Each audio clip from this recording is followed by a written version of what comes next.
প্রশংসা মাত্র আল্লাহ সুবহানাহু ওয়া তাআলার, যিনি এক ও একক, যার কোনো শরিক নেই, যিনি আমাদেরকে কোরআন নাজিল করে দিয়ে ধন্য করেছেন, যিনি আমাদেরকে তাওহীদের শিক্ষা দিয়েছেন এবং যিনি আমাদেরকে মানুষ হয়ে মানুষের এমনকি বস্তুর বন্দিগি থেকে মুক্ত করেছেন, আমাদেরকে মুসলিম করেছেন, আমাদেরকে রিজিক দিয়েছেন, আমাদেরকে নিরাপত্তা দিয়েছেন, বিভিন্নভাবে তিনি আমাদের উপরে অসংখ্য অনুগ্রহ করে আমাদেরকে বাঁচিয়ে রেখেছেন। আমরা সেই সত্তার প্রশংসা করি, আলহামদুলিল্লাহ।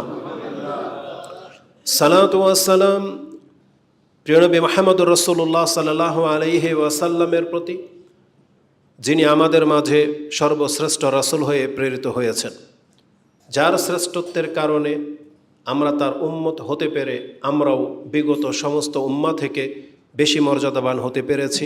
তাই আমরা সে রাসূলের প্রতি সালাত এবং সালাম পাঠ করি। আমরা বলি আল্লাহুম্মা সাল্লি ওয়া সাল্লিম ওয়া বারিক আলা নবিয়িকা মুহাম্মদ।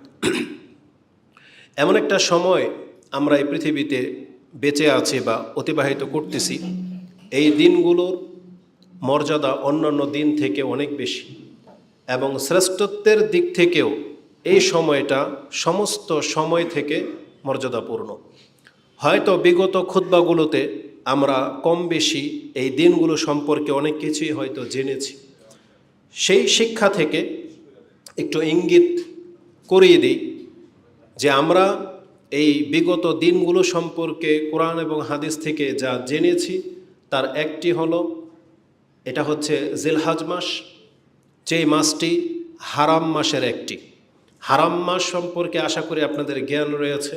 মানে আল্লাহ সুবহানাহু ওয়া তাআলা সৃষ্টি লগ্ন থেকেই 12 মাসে এই পৃথিবীকে নিয়মতান্ত্রিকভাবে ভাগ করে দিয়েছেন, যে 12 মাসে এক বছর গণনা হবে, যেটা সূরা তাওবার 36 নম্বর আয়াতে আপনি দেখে নেবেন। তার মাঝে আল্লাহ বলেছেন মিনহা আরবাআতুন হুরুম, 4টা মাস হচ্ছে সম্মানিত। মানে এই 4 মাস কিসের ভিত্তিতে সম্মানিত? মানে মুসলিম অস্ত্র ধারণ করবে না, এই 4 মাসে কোনো রক্ত ঝরানো যাবে না, ন্যায়সঙ্গতভাবে কোনো মুসলিম অন্য কাউকে আঘাত করবে না, মানে শুরুটা মুসলিমের পক্ষ থেকে হবে না। এটা হচ্ছে হারাম মাস। তো এই হারাম মাসের একটি হলো এই জিলহজ মাস। কোরআনে এই হারাম মাস সম্পর্কে যথেষ্ট কথা রয়েছে। কোরআন এবং হাদিস থেকে এই জিলহজ মাসের আরেকটি বৈশিষ্ট্য পাওয়া যায়, সেটা হচ্ছে হজের জন্য জানাশোনা কিছু মাস রয়েছে, যেটাকে আশহুরুল হজ কোরআনের ভাষায় বলা হয়েছে।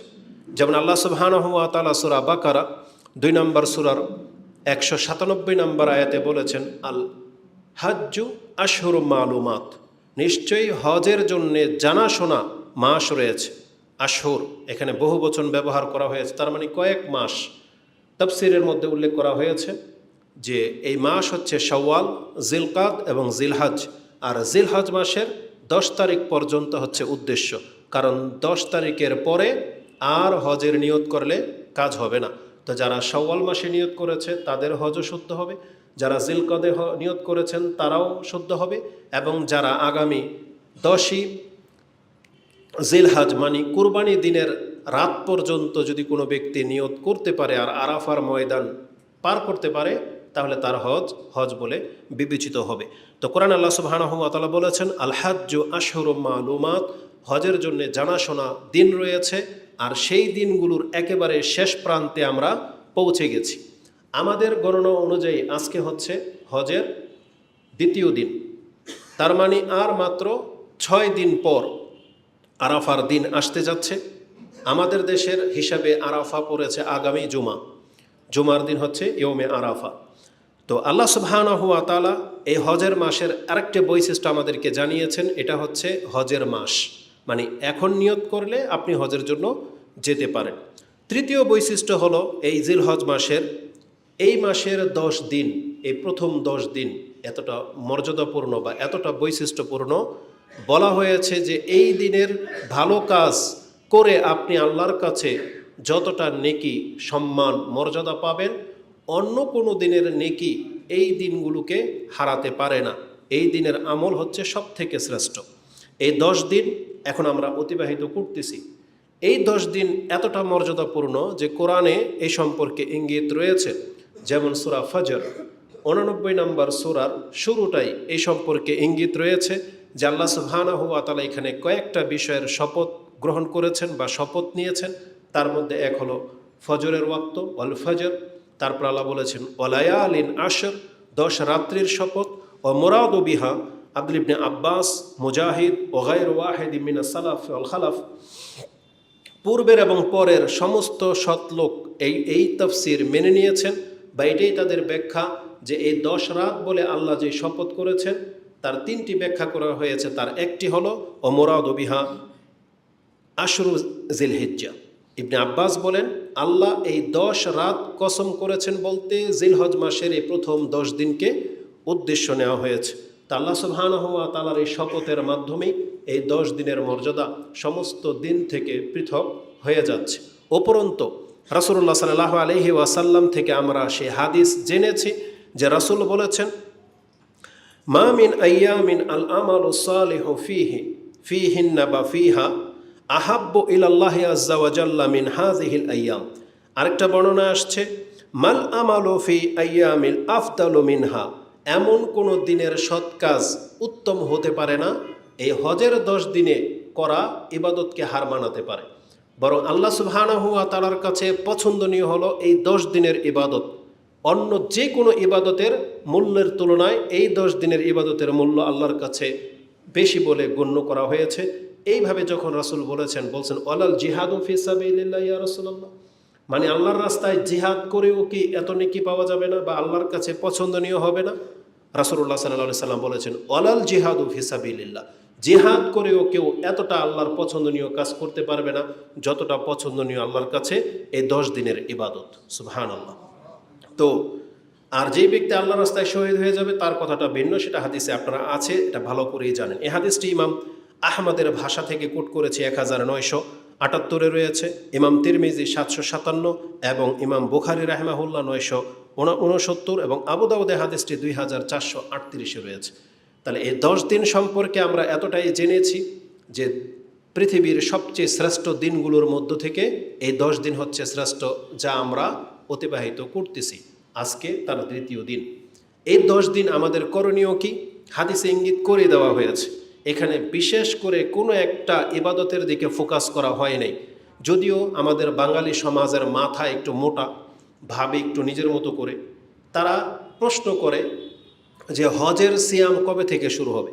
মহিলাদের এটা কমন প্রশ্ন যে হজের সিয়াম কবে। হজের কোনো সিয়াম নাই। মূলত হজের সিয়াম হলো হাজিদের জন্য, যারা কুরবানি করতে পারবে না, যারা ত্রুটি করবে, তাদের ফিদিয়া দেওয়ার ক্ষমতা যাদের নাই তাদের জন্য বিশেষভাবে সিয়ামের কথা আছে। 3টা সেখানে রেখে আসবে আর বাকি 7টা তার দেশে এসে ফিরে আসবে। ওটা হচ্ছে হজের সিয়াম।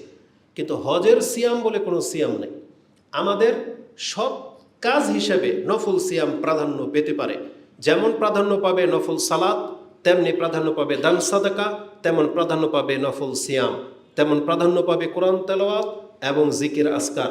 তারা অন্য কোনো বিষয় সম্পর্কে জিজ্ঞেস করে না, শুধু জিজ্ঞেস করে হজের সিয়াম কবে থেকে। হজের কোনো সিয়াম নেই। এটা হচ্ছে আমভাবে বলে দেওয়া হয়েছে আপনি যে কোনো ভালো কাজ শুরু করেন না কেন এই 10 দিন, সেটা জিকির আজকার হতে পারে, সিয়াম হতে পারে, দান সাদকা হতে পারে, 2 রাকাত সালাত হতে পারে, ভালো কাজের আদেশ, অসৎ কাজের নিষেধ, সব রকমের ভালো কাজ এই 10 দিনে করলেই হলো। যেটা করবেন সেটাই আপনার শ্রেষ্ঠত্ব প্রকাশ পাবে। এজন্য খাসভাবে আমরা কোনো ইবাদতের দিকে আপনাকে ঠেলে দিচ্ছি না। আমরা শুধু বলবো আপনার এই সময়গুলো অত্যন্ত দামি সময় আপনি পার করতেছেন। আমাদের উচিত হবে আমাদের জবান, আমাদের চক্ষু, আমাদের কান, আমাদের অন্তর, আমাদের দেহটাকে এই 24 ঘন্টায় যে যত বেশি সক্ষম সে আল্লাহর বন্দিগিতে কাটাক।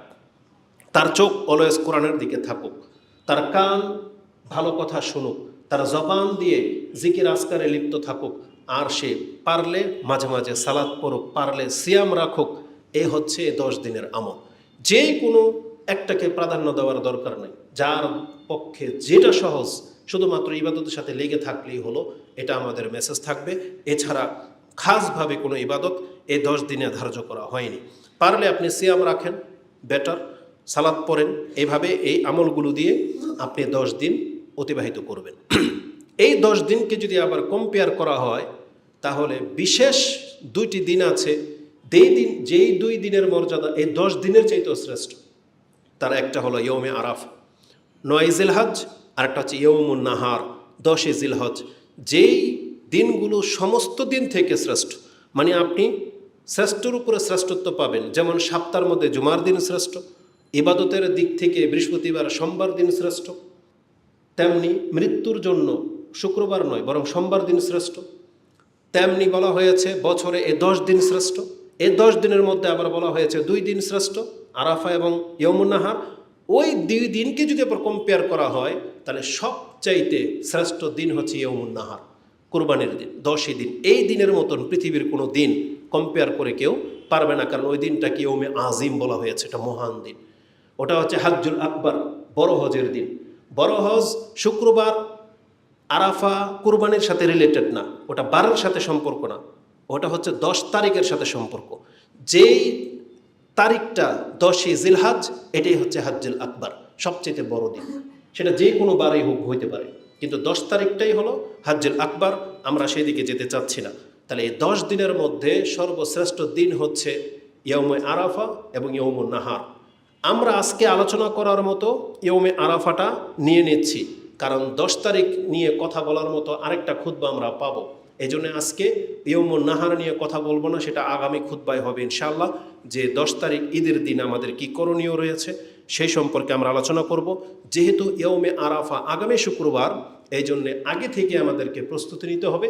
তাই আরাফা সম্পর্কে 2-1টি কথা আমি আপনার কাছে পেশ করি, যদিও আমরা এই সম্পর্কে যথেষ্ট কিছু জানি। আরাফার দিন, এটা এমন একটা শব্দ আরাফা, এই দিন এবং স্থান এবং আরাফার ময়দানে যারা উপস্থিত থাকবে এবং আরাফা দিনের আমল, এই 4টা জিনিস মর্যাদাপূর্ণ। ইয়ৌমে আরাফা, এই আরাফার সাথে লেগে আছে স্থান। একটা সময়কে ইয়ৌমে আরাফা বলা হয়, সেটা হচ্ছে 9 জিলহজ, এবং সেই দিনে আরাফাতে অবস্থান করার নামকে বোঝানো হয়। এবং যারা অবস্থান করে, এই 4টা জিনিস যেটা আরাফার সাথে লেগে আছে সব শ্রেষ্ঠ। ওই দিনটা শ্রেষ্ঠ, স্থান শ্রেষ্ঠ, ওই কর্মগুলো শ্রেষ্ঠ, এবং যারা সেই কর্মে লিপ্ত থাকবে তারা শ্রেষ্ঠ। কিভাবে? আসুন একটা হাদিস শোনাই। আয়েশা রাদিয়াল্লাহু তাআলা আনহা তিনি বলেন, ইন্না রাসূলুল্লাহ সাল্লাল্লাহু আলাইহি ওয়াসাল্লাম قال মা মিন ইয়াউমিন আকসারা মিন আইয়ুতিকাল্লাহু ফি আবদাম মিনান নার মিয়াউমি আরাফা। আল্লাহ সুবহানাহু ওয়া তাআলা ইয়ৌমে আরাফা দিন, যেই দিনই হোক, ওই দিনে এত সংখ্যক মানুষকে জাহান্নামের আগুন থেকে মুক্তি ঘোষণা করে দেন, পৃথিবীর অন্য কোনো দিনে এত মানুষকে মুক্ত করা হয় না। এই জন্য আল্লাহর কাছে আমরা দোয়া করি, আল্লাহ যাদেরকে এই আরাফাতে মুক্ত করে দেওয়া হবে, আল্লাহ আমাদেরকেও তাদের অন্তর্ভুক্ত করুন। এবং বিশেষ করে বোঝা যায় এটা হবে যারা আরাফার ময়দানে সেদিন উপস্থিত থাকবে, তাদের মধ্য থেকে অধিকাংশকে আল্লাহ সুবহানাহু ওয়া তাআলা বা আল্লাহ যত চায় তত তাদের পক্ষ থেকে, তাদের মধ্য থেকে ক্ষমা করে দিবেন। এর ইঙ্গিত এই হাদিসের শেষে রয়েছে। কি আছে?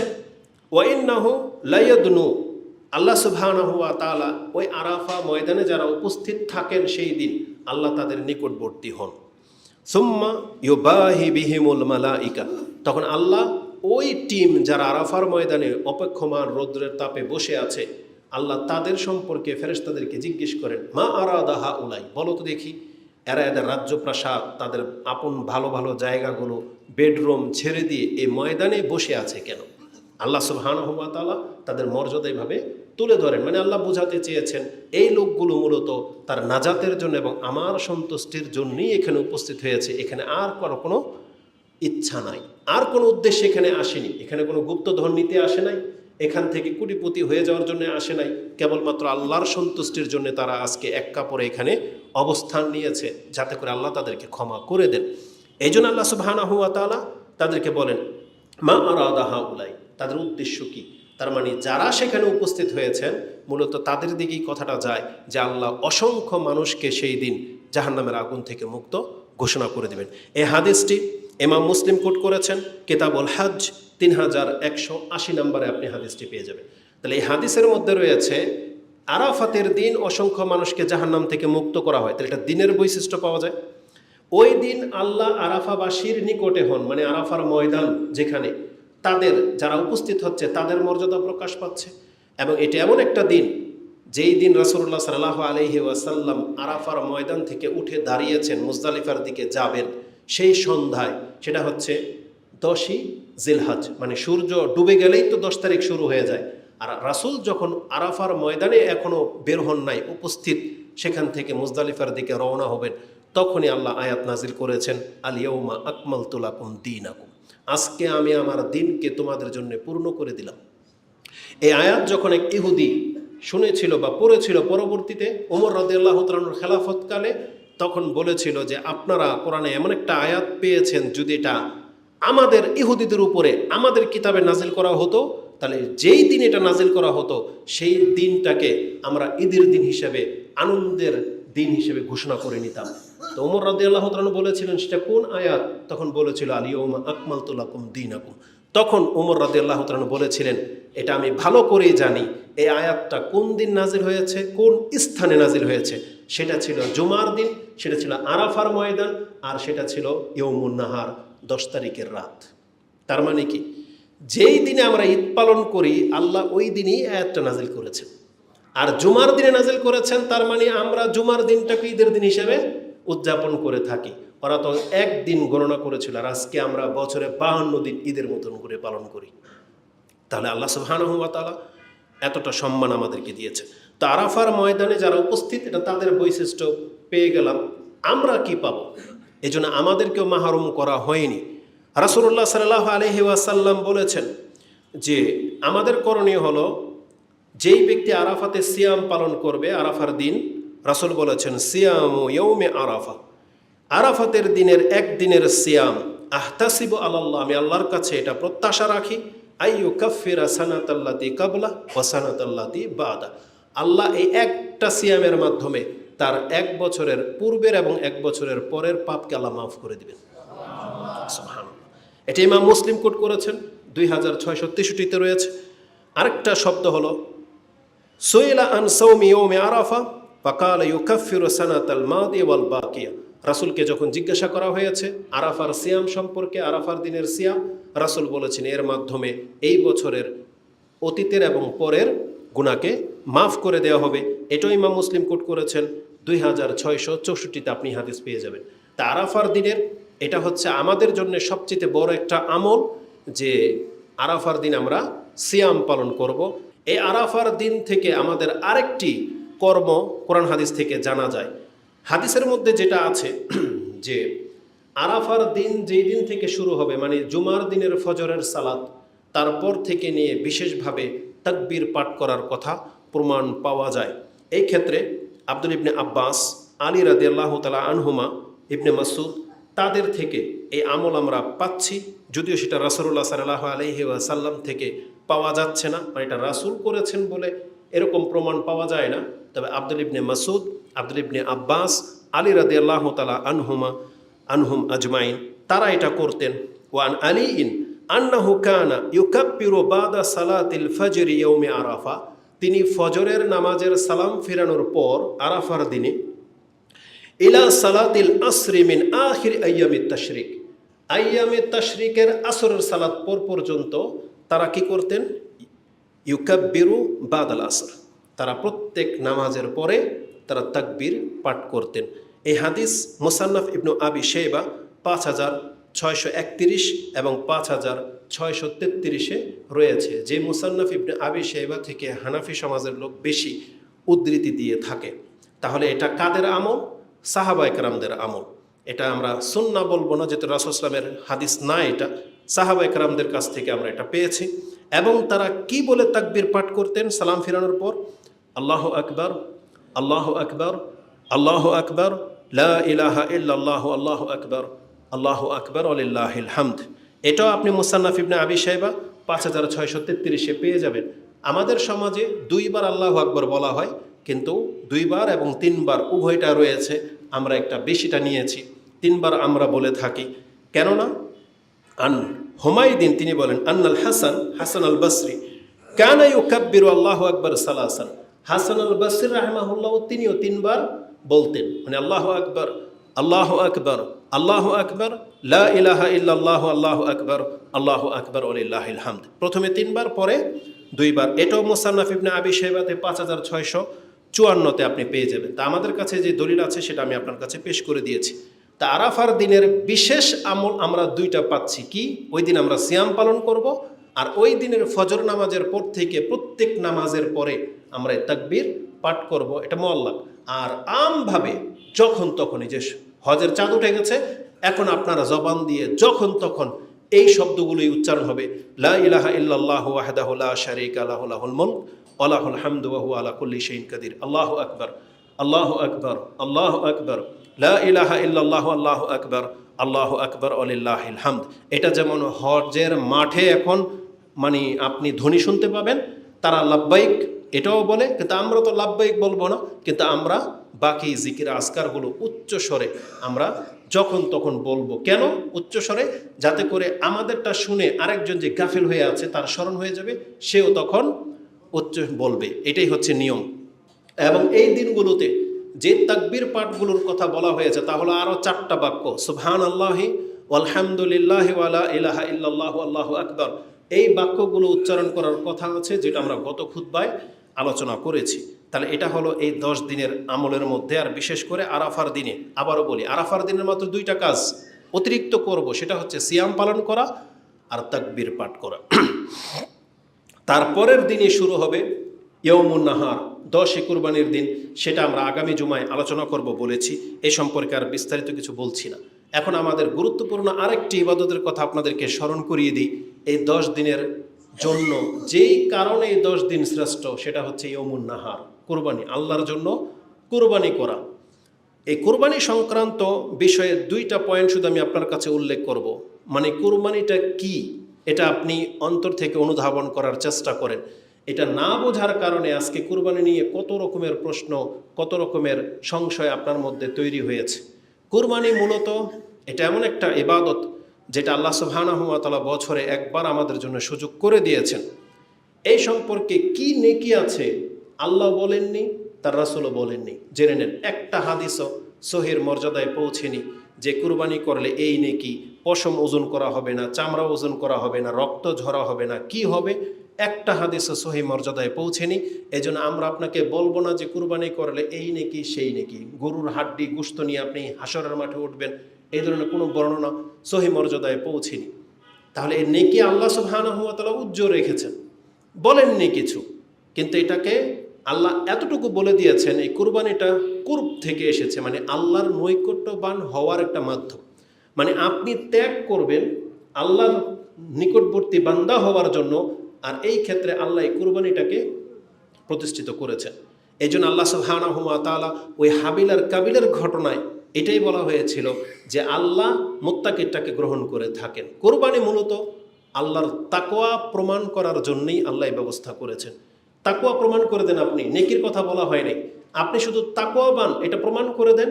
তার মানে জান্নাত সহ যত নিয়ামতের কথা মুত্তাকিদের সম্পর্কে বর্ণনা করা হয়েছে, আপনি কুরবানির মাধ্যমে সেই মর্যাদা পেয়ে যাবেন। কারণ এটা তাকওয়ার বহিঃপ্রকাশ, মানে আপনি কুরবানির মাধ্যমে আপনি যে তাকওয়াবান এটাকে প্রকাশ করে দেন। আমি এই সম্পর্কে শুধু আপনাকে এতটা কথা বলবো, প্রথমে আপনাকে জানতে হবে কুরবানির হুকুম কি। কারণ আমরা হক কথা বলতে দ্বিধা করি না, এটা সমাজের কোন দিকে যাবে তা নিয়ে আমাদের মাথা ব্যথা নাই। আপনি এটা ভুল জানতেই পারেন। কুরবানি ওয়াজিব না, কুরবানি ওয়াজিব না। কুরবানি কি? সুন্নাহ। কুরবানি হচ্ছে সুন্নাহ, বা আপনি সুন্নাতে মুআক্কাদা বলতে পারেন। তাকিদ মানে যার প্রতি তাকিদ করা হয়েছে, গুরুত্ব আরোপ করা হয়েছে, এমন একটা সুন্নাহ হচ্ছে কুরবানি। এটা দলিল কি আমাদের কাছে? ইমাম বুখারী রাহিমাহুল্লাহ, যিনি আমাদের আকীদার ইমাম, যার কাছ থেকে আমরা অনেক সূক্ষ্ম বিষয় ইসলামের জানতে পেরেছি, এবং তিনি ওগুলোকে সূক্ষ্ম বিষয়গুলোকেই তার কিতাবে সবচেয়ে সুন্দরভাবে উপস্থাপন করেছেন, যে কিয়ামত পর্যন্ত তার মুখাপেক্ষী হয়ে আছে এই পৃথিবীর মুসলিম। তিনি তার কুরবানির প্রথম অধ্যায়টাই, প্রথম পর্বটাই করেছেন বাবুন সুন্নাতাল উদহিয়া। এই পর্বটা হচ্ছে কুরবানি হচ্ছে সুন্নাহ এই মর্মে, এবং তিনি নিজের মত পেশ করেন নাই, তিনি দলিল পেশ করেছেন আব্দুল ইবনে ওমর রাদিয়াল্লাহু তাআলা আনহুমার উক্তি দিয়ে। কারণ আব্দুল্লাহ ইবনে ওমর রাদিয়াল্লাহু তাআলা আনহুমাকে জিজ্ঞাসা করা হয়েছিল কুরবানির হুকুম সম্পর্কে। আব্দুল্লাহ ইবনে ওমর রাদিয়াল্লাহু তাআলা আনহুমা তিনি বলেন, হিয়া সুন্নাতুন ওয়া মারুফুন, এটা হচ্ছে সুন্নাহ এবং সুপ্রতিষ্ঠিত বা পরিচিত একটা ইবাদত। মারুফ, এটা সবার জানাশোনা। এটা ইমাম বুখারী তিনি তার ৭৩ নম্বর অধ্যায়ের প্রথম পর্বই এটা করেছেন, সুন্নাতুল উদহিয়া, কুরবানি হচ্ছে সুন্নাহ। ইমাম তিরমিজি রাহিমাহুল্লাহ তিনি তার একটা হাদিসের ভাষ্যে কথা বলেছেন, যে হাদিসটি আপনি কিতাবুল আদাহি কুরবানির অধ্যায় পেয়ে যাবেন 1506। তাতে ইমাম তিরমিজি বলেন, আল আমালু আলা হাজা ইনদা আহলিল ইলম, এই যে কুরবানি যে সুন্নাহ এটাই আহলিল ইলম মানে জ্ঞানীদের কাছে প্রাধান্য পেয়েছে। আন্নাল উদহিয়া লাইসাত বিওয়াজিবাতিন, তিনি বলেছেন জ্ঞানীরা এটা ভালো করেই জানে যে কুরবানি ওয়াজিব না, এবং তিনি বলেন ওয়ালাকিন্নাহা সুন্নাতুন, বরং এটা হচ্ছে সুন্নাহ, মিন সুনানি রাসূলুল্লাহি সাল্লাল্লাহু আলাইহি ওয়াসাল্লাম, এটা হচ্ছে রাসূল সাল্লাল্লাহু আলাইহি ওয়াসাল্লামের সুন্নতগুলোর মধ্য থেকে একটা সুন্নাহ। ইউস্তাহাব্বু আইয়ুমালু বিহা ওয়া হুয়া কাউলু সুফিয়ান আস-সাওরি ওয়া ইবনুল মুবারক, এটা যে রাসূল সাল্লামের সুন্নাহ এটাই পছন্দ করেছেন ইমাম সুফিয়ান আস-সাওরি এবং আব্দুল ইবনে মুবারক রাহিমাহুল্লাহ, যারা হচ্ছেন প্রসিদ্ধ তাবি। এটা আপনি তিরমিজিতে পেয়ে যাবেন 1506 নম্বর হাদিসের নিচের অংশে। আর যারা বলেছেন যে কুরবানি ওয়াজিব, তাদের দলিলটাও শুনে রাখেন। তারা একটা হাদিস পেশ করেছেন, কিন্তু এটা মূলত রাসূলুল্লাহ সাল্লাল্লাহু আলাইহি ওয়াসাল্লামের হাদিস হিসেবে যদি কেউ পেশ করে তাহলে এটা হচ্ছে দুর্বল হাদিস। আর যদি বলা হয় যে না এটা আবু হুরায়রা রাদিয়াল্লাহু তাআলা আনহুর উক্তি, তাহলে এটা সহিহ মান পাবে। এই সম্পর্কে সুনানুদ দারাকুতিনি একটা হাদিস কোট করেছেন 4762, তাতে আবু হুরায়রা রাদিয়াল্লাহু আনহু বলেন, মান ওয়াজাদা মিনকুম সাআতান, যেই ব্যক্তি সামর্থ্যবান, সামর্থ্যে পৌঁছে গেছে, সামর্থ্য রাখে, ফালাম ইউদাহি, কিন্তু তারপরও কুরবানি করলো না, ফালা ইয়াকরাবান্না মুসাল্লানা, তাহলে তারা যেন আমাদের ঈদগাহে না আসে। তাহলে আবু হুরায়রা রাদিয়াল্লাহু তাআলা আনহু তিনি বলতেছেন যারা সামর্থ্যবান কিন্তু তারপরও কুরবানি করলো না, তারা যেন আমাদের ঈদগাহে না আসে, তারা মানে ঈদগাহে নামাজ পড়তে আসার তারা হক রাখে না। এটাই ভাবে তিনি ব্যক্ত করেছেন। এটা দারাকুতনিতে 4762 রয়েছে। এই হাদিস দিয়ে ওয়াজিব প্রমাণিত হয় না যারা বলেছেন, কেন? তারা বলেছেন এই হাদিসের মধ্যে একজন বর্ণনাকারী আছে আব্দুল্লাহ ইবনু আইয়াশ, তিনি হচ্ছেন দুর্বল রাবি। তার সম্পর্কে আবু দাউদ ও ইমাম নাসাই তাকে দুর্বল বলেছেন, মানে দুইজন ইমামের কাছে এই ইবনু আইয়াশ হচ্ছে দুর্বল। আর বুলুগুল মারামের ব্যাখ্যায় বলা হয়েছে এই হাদিসের সনদ মারফু নয়, মানে এটা রাসূল সাল্লাল্লাহু আলাইহি ওয়াসাল্লাম পর্যন্ত পৌঁছায় না, তবে এটা হচ্ছে আবু হুরায়রা রাদিয়াল্লাহু তাআলা উক্তি, মানে মওকুফ হিসেবে শুদ্ধ। যদিও এটাকে রাসূলের হাদিস হিসেবে নাও নেওয়া হয়, যদি আবু হুরায়রা রাদিয়াল্লাহু তাআলা উক্তি হিসেবে যদি নেওয়া হয় তাও কিন্তু গুরুত্ব কম না, কারণ আবু হুরায়রা রাদিয়াল্লাহু তাআলা হচ্ছে জ্ঞানীদের মধ্যে একজন, যিনি হচ্ছেন আমাদের সালাফ সাহাবায়ে কেরাম এবং জ্ঞানীদের মধ্যে লিস্টেড তিনি একজন। এজন্য তার ফতোয়াকে ফেলে দেওয়ার মতো না। আর তিনি এটা অনুধাবন করতে পেরেছিলেন বিদায় শক্ত ভাষায় বলেছেন যে কুরবানি যারা না করবে সামর্থ্য সাল্লায় না, সেটা একটা ধমক। যেমন আমরা অনেক সময় বলে থাকি, যেমন আপনার ছেলে বা সন্তান এমন কিছু করেছে যেটা আপনি অপছন্দ করেন না, বা ওকে আপনি বলতেছেন তুই যদি এখন পড়তে না বসবি তাহলে আমার সাথে কথা বলবি না, বা তুই যদি এটা না করবি তা তুই এখন আমার সামনে আসবি না, এরকম বলে দেন। তার মানে আপনি কিন্তু ওকে ছেলে হিসেবে অস্বীকার করতেছেন না, এটা হচ্ছে একটা ধমক। তো তারাও কোরবানিটাকে ফরজ বলে চাপিয়ে দেন নাই, তবে উৎসাহিত করেছেন যে মুসলিম কেন কোরবানি করবে না সামর্থ্য থাকা সত্ত্বেও, এটাই ছিল তাদের দৃষ্টিভঙ্গি। এবং ওই সেন্স নিয়েই আমি কোরবানি সম্পর্কে শুধু এতটা কথা বলবো, আজকে এত সম্পত্তির মালিক হওয়া সত্ত্বেও কৃপণতা আমাদের অন্তরে বসত করতেছে, অথচ আপনি ভুলে গেছেন আল্লাহকে সন্তুষ্ট করার জন্য একজন ব্যক্তি তার সন্তানকে জবাহ করে দিয়েছিল। ভুলে গেছেন সেই ইতিহাস। একজন ব্যক্তি তার সন্তানকে জবাহ করার জন্য অস্ত্র ধরেছিল, কিন্তু আল্লাহ তাকে বাঁচাবেন বিদায় অস্ত্র চলেনি। আল্লাহকে সন্তুষ্ট করার জন্য একজন ব্যক্তি শুয়ে গিয়েছিল, আমাকে জবাহ করে দেওয়া হোক, আপত্তি করে নেই, বরং বলেছিল হে আমার পিতা আপনি যা আদেশ প্রাপ্ত হয়েছেন করে ফেলেন, সাতাজিদুনি ইনশাআল্লাহু মিনাস সাবিরিন, আপনি আমাকে ধৈর্য ধারণকারী পাবেন। তার মানে সে আল্লাহর রাহে জবাহ হয়ে যাওয়ার জন্য শুয়ে পড়েছে। আরেকজন কুরবানি করতে প্রস্তুত নিজের সন্তানকে।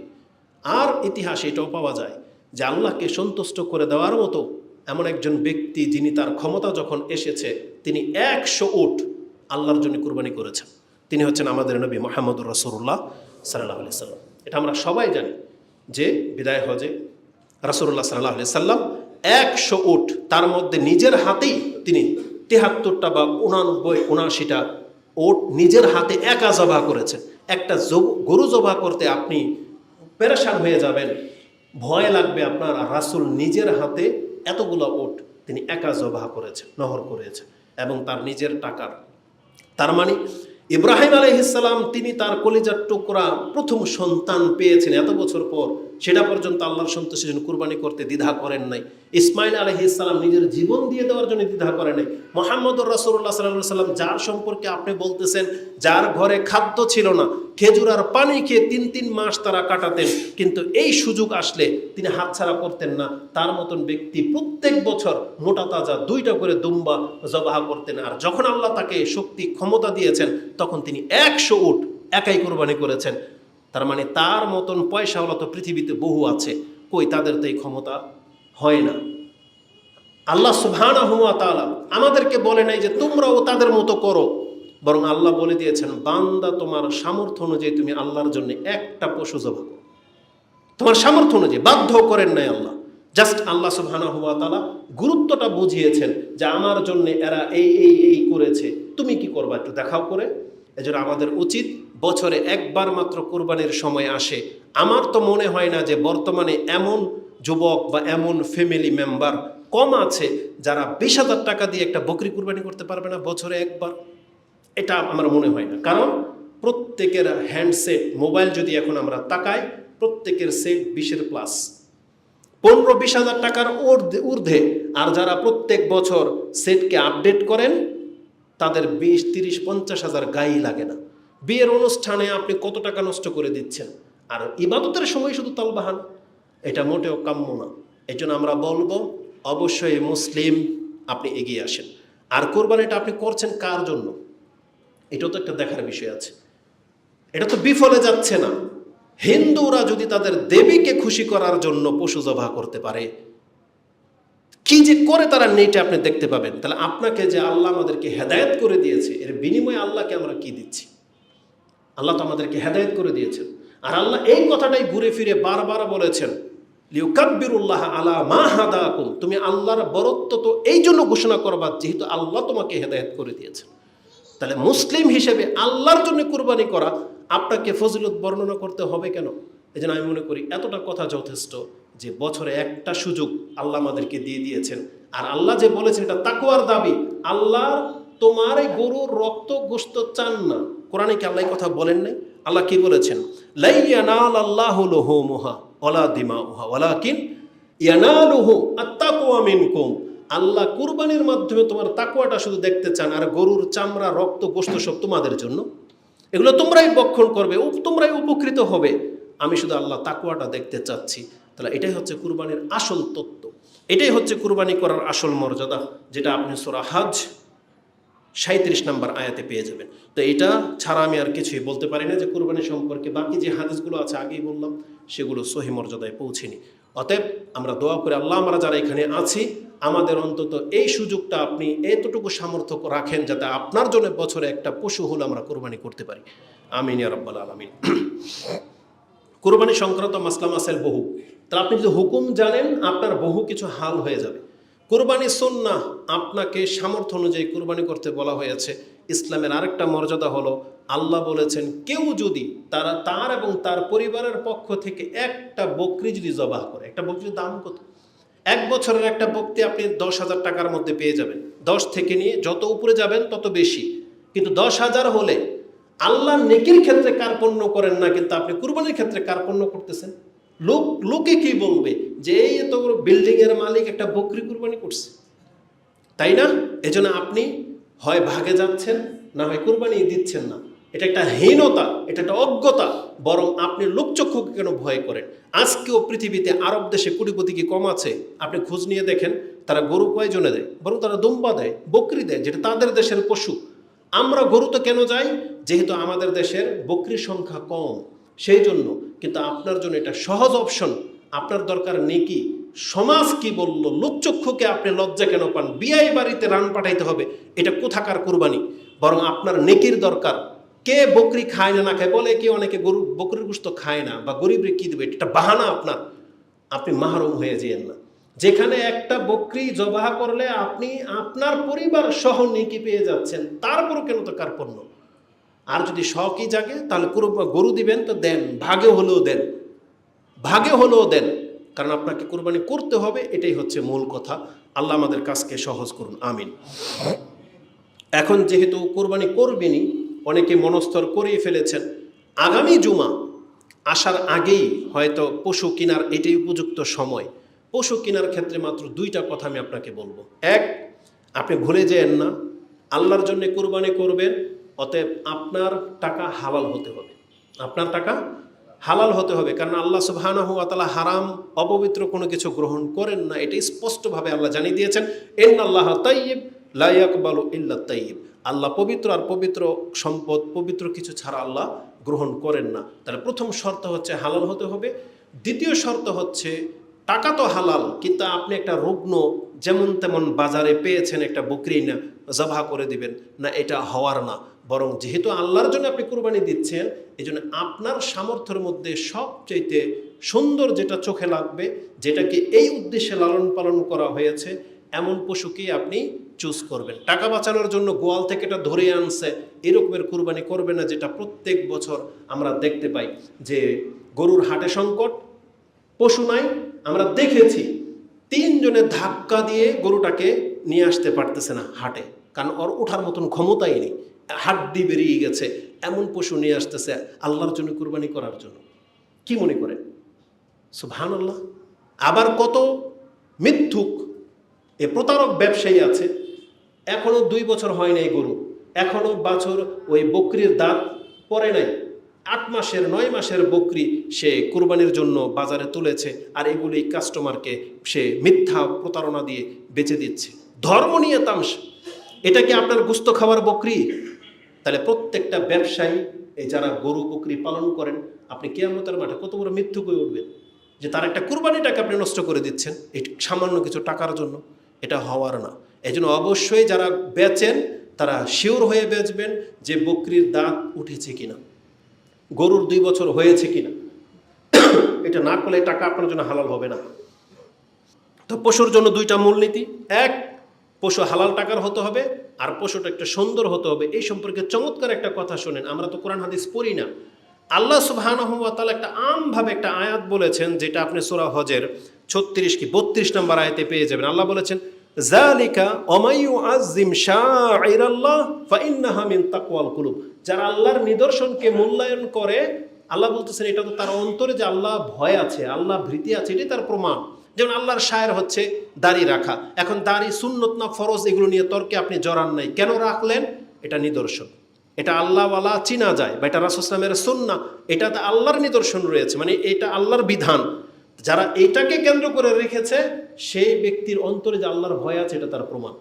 কারণ যালিকা ওয়া ইউআযযিম, যে ব্যক্তি আল্লাহর নিদর্শনগুলোকে মূল্যায়ন করে, হাতটাকে টুপি, এটা আল্লাহর নিদর্শনের অ্যাডভার্টাইজ। কারণ আমরা যে মুসলিম, এটা তার প্রমাণ। এই টুপিওয়ালা যতদিন বেঁচে আছে তার প্রমাণ আছে মুসলিম বা ইসলাম ধর্ম আছে। এটা একটা শায়ের। তেমনি কুরবানি। আব্দুল্লাহ ইবনে আব্বাস, আমরা যদি আমাদের সালাফদের থেকে ব্যাখ্যা না নিতাম, আমাদের বিবেক ওই পর্যন্ত যেত না।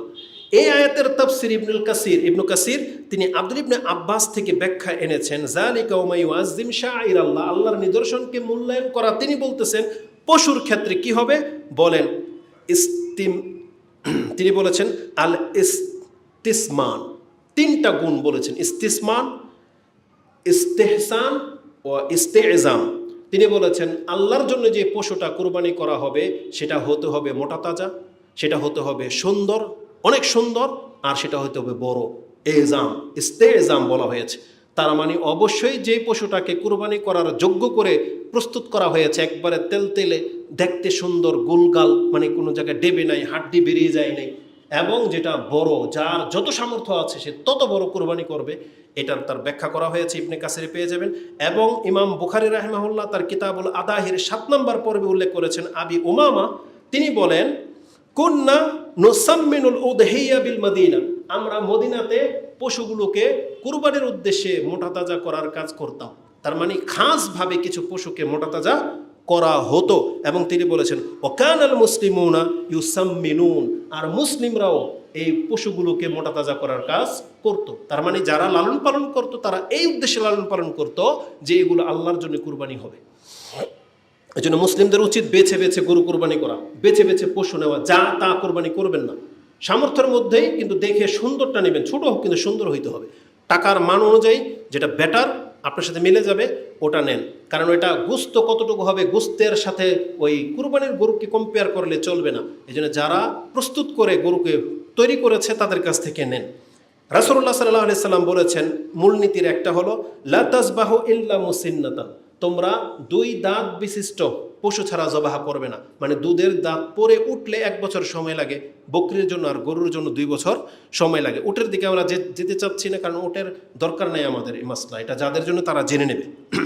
তো রাসূলুল্লাহ সাল্লাল্লাহু আলাইহি সাল্লাম আমাদেরকে বলেছেন দাঁতে নাই এমন কোনো বকরি আপনি জবাহ করবেন না, এমন কোনো গরু আপনি জবাহ করবেন না। ওই বিক্রেতা যত রকমের বাহানা দিক না কেন আপনি নেবেন না অন্তত, এটা একটা করবেন।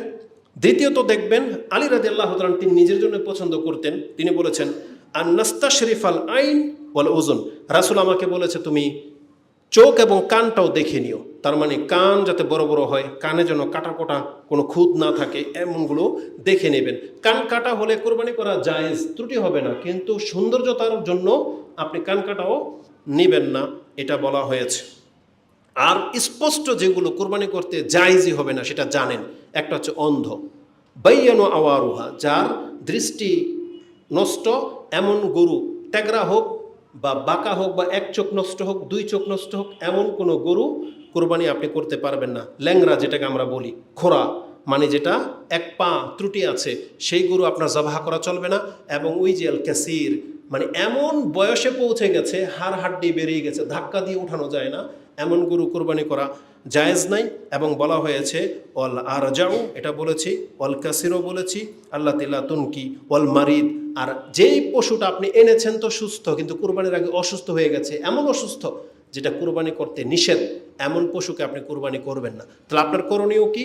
এটাকে বিক্রি করে দেন, যেটা অন্য কাজে ব্যবহার হবে, বা সুস্থ হলে কষাই এটাকে জবা করে খাবে, বিক্রি করবে, আপনি ওই টাকা দিয়ে আরেকটা নিয়ে নেন, বা সামর্থ্য থাকলে আরেকটা আপনি নেন, তবে ওইটা কুরবানি করা যাবে না। এটা ছিল আমাদের পক্ষ থেকে।